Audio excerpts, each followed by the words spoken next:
ডাকসু চাকসু সহ দেশের 4টি পাবলিক বিশ্ববিদ্যালয়ে ইতিমধ্যেই অনুষ্ঠিত হয়েছে ছাত্র সংসদ নির্বাচন। কুকসু নির্বাচনের লক্ষ্যে গঠনতন্ত্রের খসড়া প্রকাশের পর থেকেই শিক্ষার্থীদের মাঝে বিরাজ করছে ভোটের আমেজ। কুমিল্লা বিশ্ববিদ্যালয়ের গঠনতন্ত্র অনুযায়ী ক্যাম্পাসে ছাত্র রাজনীতি নিষিদ্ধ হলেও শিক্ষার্থীরা বলছেন তাদের অধিকার বাস্তবায়নে বিকল্প শক্তি হতে পারে ছাত্র সংসদ।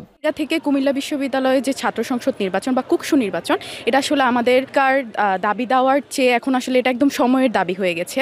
মনে হয় যে আমাদের যে কথাগুলা, আমাদের যে চাওয়া পাওয়াগুলা জায়গা মতো পৌঁছানোর জন্য আসলে একটা মাধ্যম দরকার, যেটা হিসেবে আমি আসলে একমাত্র কুকসুকেই দেখছি। জন্য আমাদের বিশ্ববিদ্যালয় প্রশাসনের কাছে অবশ্যই আমাদের দাবি কুকসু অবশ্যই ডিসেম্বরের মধ্যেই হতে হবে।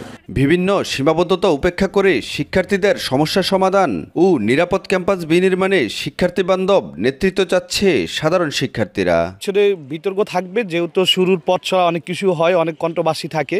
এর বাইরে গিয়েও আমরা দেখব শিক্ষার্থী বান্ধব একটা ছাত্র সংসদ নির্বাচন হবে। প্রথম চাওয়া হচ্ছে আমাদের এটা একটা অরাজনৈতিক প্ল্যাটফর্ম হবে, কোনো দলীয় লেজুর ভিত্তিক রাজনীতি থাকবে না।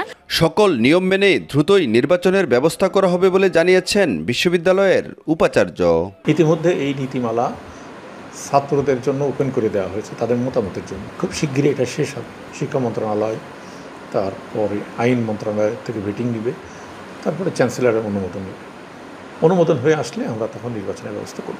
বর্তমানে কুমিল্লা বিশ্ববিদ্যালয়ে ৬,৪৬১ জন শিক্ষার্থী রয়েছে। প্রতিষ্ঠার ১৯ বছর পর অনুষ্ঠিত হতে যাচ্ছে কুমিল্লা বিশ্ববিদ্যালয় কেন্দ্রীয় শিক্ষার্থী সংসদের নির্বাচন। ইতিমধ্যেই ক্যাম্পাস জুড়ে বিরাজ করছে নির্বাচনী হাওয়া। সাধারণ শিক্ষার্থীরা বলছেন তাদের ভোটের মাধ্যমে নির্বাচিত করতে চান সঠিক নেতৃত্ব। নির্বাচিত প্রতিনিধিরাই তাদের অধিকার নিয়ে কাজ করবে ক্যাম্পাস জুড়ে, এমনটাই প্রত্যাশা করছেন সাধারণ শিক্ষার্থীরা।